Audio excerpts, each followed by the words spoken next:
Bismillahirrahmanirrahim. Hello students, welcome to online classes of IIUA school and colleges, and this is our lecture for the grade 9 physics, and I am your physics teacher Yasin. So let's start. As you know that in our previous lecture we have studied about some famous Muslim physicists. In that lecture we studied about three of the famous Muslim physicists, namely Yaqub Kindi, Ibn al-Haytham and Al-Biruni. So we study about their contribution to the physics, their contribution in the field of physics.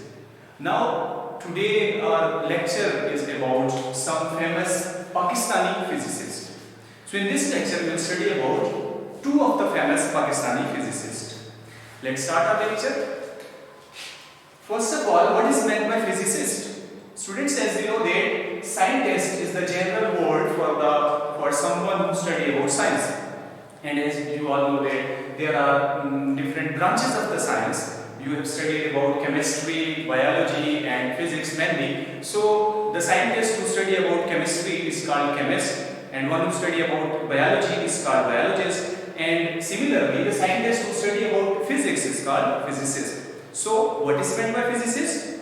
The scientist who study about the physics is called physicist.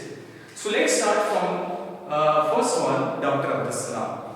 Students, Dr. Abdus Salam was born on 29th of January 1926 and he died on 21st of November 1996.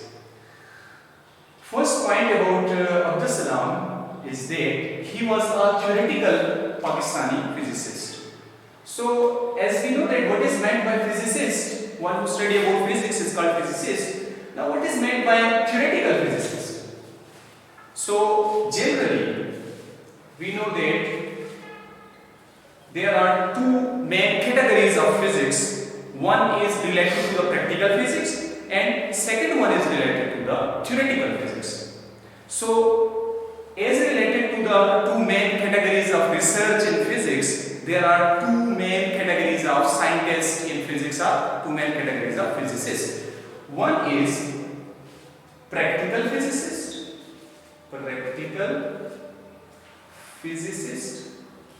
and second one is theoretical physicist. Second one is theoretical physicist.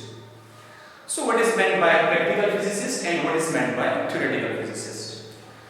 As the name indicates, practical. So practical physicist is that type of physicist who do practicals in their laboratories, perform practicals in lab to show the relation between different physical quantities or to express different physical phenomena.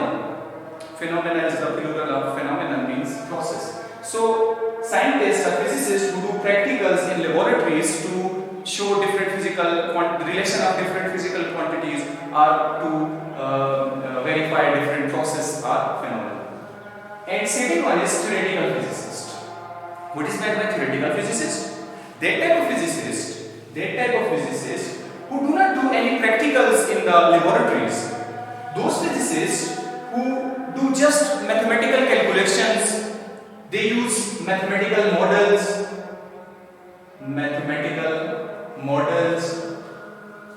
and they use mathematical equations to show relation between different physical phenomena or to express their views about different physical phenomena. And they also put forward some theories. They show their relations in the form of theories and which has to practically justified by practical physicists. So what is meant by theoretical physicist?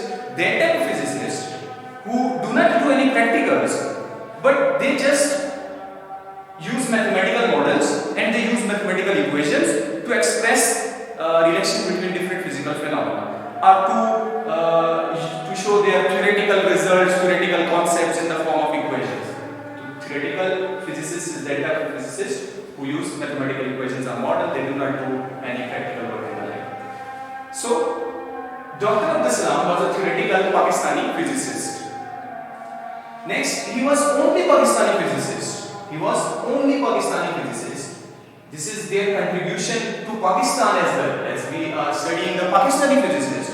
So we can say that Dr. Abdus Salam was only Pakistani scientist who got Nobel Prize in science. So he is only Pakistani who got Nobel Prize in science. In the field of science, और किसी ने भी Nobel Prize नहीं लिया पाकिस्तान में. So इनको ये एजाज हासिल है कि he is only Pakistani scientist who got the Nobel Prize in science. अब ये देखते हैं कि इनको किस बात पे नोबेल प्राइज मिला. नोबेल प्राइज इनको जो मिला था वो 1979 का नोबेल प्राइज था. 1979 में इनको फिजिक्स में नोबेल प्राइज मिला था. And it was shared Nobel prize. Shared Nobel prize नहीं कि इनके साथ कुछ और साइंटिस्ट भी थे, 2 और फिजिसिस्ट थे इनके साथ. So it was shared Nobel prize. इनके साथ और कौन से 2 फिजिसिस्ट थे? एक थे Sheldon Glashow, and second one was Steven Weinberg.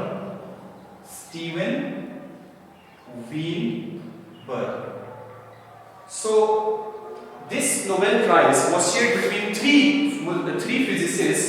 One of them was Abdus Salam, second one was Sheldon Glashow, and third one was Steven Weinberg. So this Nobel Prize was shared between these 3 physicists. किस बात पे इनको Nobel prize मिला था? इस चीज को देखते हैं. He was awarded Nobel Prize on electroweak unification theory. So what is meant by electroweak unification theory? Unification means combining something. So generally, if we talk about basically there are 4 types of forces in the nature. So there are total 4 types of forces in the nature. If we talk about any of the force which we experience in our daily life or in any case, then it must be a form of any of these forces. Means daily life में आप कोई भी force experience करते हो, इन्हीं में से किसी एक की type होगी. लाजमी बात है. It means there are basically total 4 type of forces. But Abdul Salam और इनके साथ बाकी 2 साइंटिस्ट थे जिनको नोबेल प्राइज मिला था इलेक्ट्रोवीक यूनिफिकेशन थ्योरी में. उन्होंने क्या प्रूव किया? तो इन दिस थ्योरी उन्होंने ये प्रूव किया कि if we talk about something at very high temperature, अगर हम बहुत हाई टेंपरेचर की बात करें, then these 2 forces out of 4 basic forces, ये 2 फोर्सेस जो हैं they behave like a single force.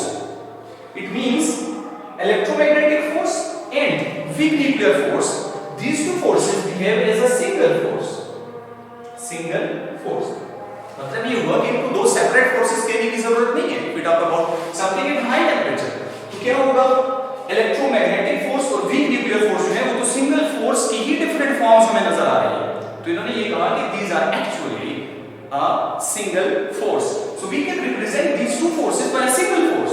और उनका नाम उन्होंने रखा by taking 1 part from this name and 1 part from this name. 1 part from electromagnetic and other part from the weak nuclear force. तो नाम रख दिया electroweak force. So this theory was electroweak unification theory. Clear?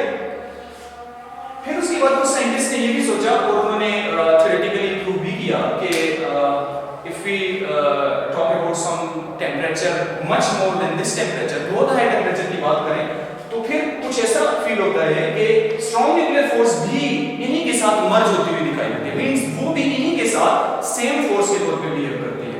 और उस theory को बोला गया GUT means grand unification theory.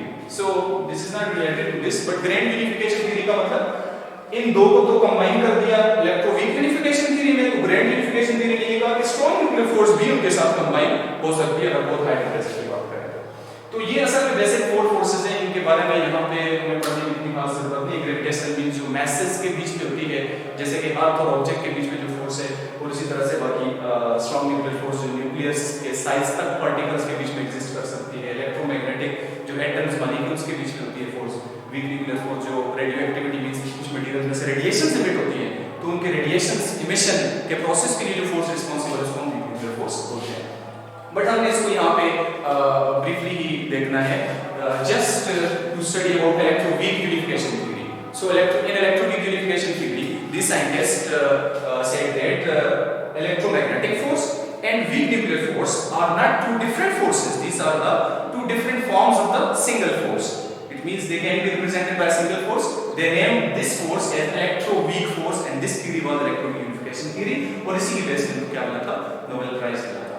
So this is some concepts about the contribution of the Salam to the physics and to the Pakistan. So let's talk about second scientist, Dr. Abdul Qadir Khan. Dr. Abdul Qadir Khan was born on 27th of April 1936, and alhamdulillah he is still alive. He is in Islamabad nowadays. So he is a Pakistani physicist. He is Pakistani nuclear physicist and metallurgical engineer. What is meant by nuclear physicist? That physicists who study or who do research in the field of nucleus, who do research in the field of nuclear reactions, nuclear energy, is called nuclear physicist. Nuclear physicist में ही atomic bombs projects और ये सारी चीजें nuclear bombs project ये भी included होते हैं. So he was a nuclear physicist and metallurgical engineer. So what is meant by metallurgical engineer? You will study it in chemistry as well. That what is meant by metallurgy. Metallurgical engineer. Metallurgical engineer is that type of engineer who study about physical and chemical properties of different metals. So chemistry में भी आप इसको study करेंगे, but he study or he do research on the chemical and the physical properties of the metals and different alloys. Alloys being the combination of metals and non-metals. This you will study in the chemistry class. So he was a Pakistani nuclear physicist and metallurgical engineer. Second important point about Dr. Abdul Qadir Khan is that he founded uranium enrichment program for Pakistan's atomic bomb project. मतलब पाकिस्तान को जो Pakistan atomic power बना है वो mainly due to the contribution of Dr. Abdul Qadir Khan बना है. So he founded Pakistan's atomic bomb project. Atomic bomb के project में जो basic requirement होती है वो क्या होती है? Enrichment of uranium. So what is meant by enrichment of uranium or uranium enrichment? If we talk about uranium enrichment, we may say that uranium enrichment means the process in which we obtain special type of uranium, that is uranium-235, which is required for the atomic bombs project. Actually ये होता है कि जब आप natural uranium को extract करते हैं from the rocks, तो उसमें डिफरेंट टाइप्स ऑफ यूरेनियम्स होते हैं. यूरेनियम-235 भी होता है, यूरेनियम-238 भी होता है, यूरेनियम-234 भी होता है. उनमें से आपको जो चाहिए, ज्यादा मिकदार में जो चाहिए, वो होता है यूरेनियम-235. सो उसके लिए कोई हमें प्रोसेस करना पड़ेगा. That process by which we extract more uranium-235 as compared to other uraniums from the natural uranium. This is called enrichment of the uranium. Enrichment of uranium means to obtain that type of uranium in which uranium-235 is much more than others. If we talk about natural uranium, then mainly uranium naturally exists as 99% of uranium-238 and less than 1%. Or we can say that approximately 0.7% of uranium-235 and rest is U-234. It is too rare. So uranium-235 हमें ज़्यादा amount में चाहिए और उसके लिए हमें कोई process करना पड़ेगा. इसकी कंसंट्रेशन तो बहुत कम है कंपोजिशन नेचुरल यूरेनियम. तो उसके लिए सेंट्रीफ्यूगेशन या आइसोटोप सेपरेशन का प्रोसेस करते हैं. वो यहाँ पे हम लिंक स्टडी कर रहे हैं. बट वो आइसोटोप सेपरेशन का प्रोसेस करते हैं जिसमें ये सेपरेट हो जाता है, 238 सेपरेट हो जाता है, 234 सेपरेट हो जाता है और अप टू 90% हमें यूरेनियम-235 जब मिल जाए टोटल यूरेनियम में, तो उसको हम यूज करते हैं for atomic bombs project. Second जो इंपॉर्टेंट पॉइंट है इनके बारे में वो ये है कि he started Kahuta research laboratory in 1976. Kahuta research laboratory ऐसी लेबोरेटरी है पाकिस्तान में जिसमें न्यूक्लियर पावर प्लांट्स के प्रोजेक्ट्स किए जाते हैं. So scientist do research in the nuclear field and it is related to nuclear bombs, atomic bombs. तो 1976 में he started Kahuta Research Laboratory and he also established that laboratory. Means उन्होंने सर्व किया at KRL Kahuta Research Laboratory as a senior scientist of that laboratory as well as a director general of that laboratory. और then वो retire हो गए थे in 2001. So mainly अगर हम बात करें अब्दुल कदीर खान की, तो पाकिस्तान के हवाले से उनका कंट्रीब्यूशन बहुत ज्यादा था. उनके साथ और भी बहुत से साइंटिस्ट थे जो इस प्रोजेक्ट में शामिल थे, but main contribution Dr. Abdul Qadir Khan tha. So this is about famous Pakistani physicists, means two of the famous Pakistani physicists, Dr. Abdul Salam and Dr. Abdul Qadir Khan. So revise this topic and you may take screenshot of this topic. Thank you.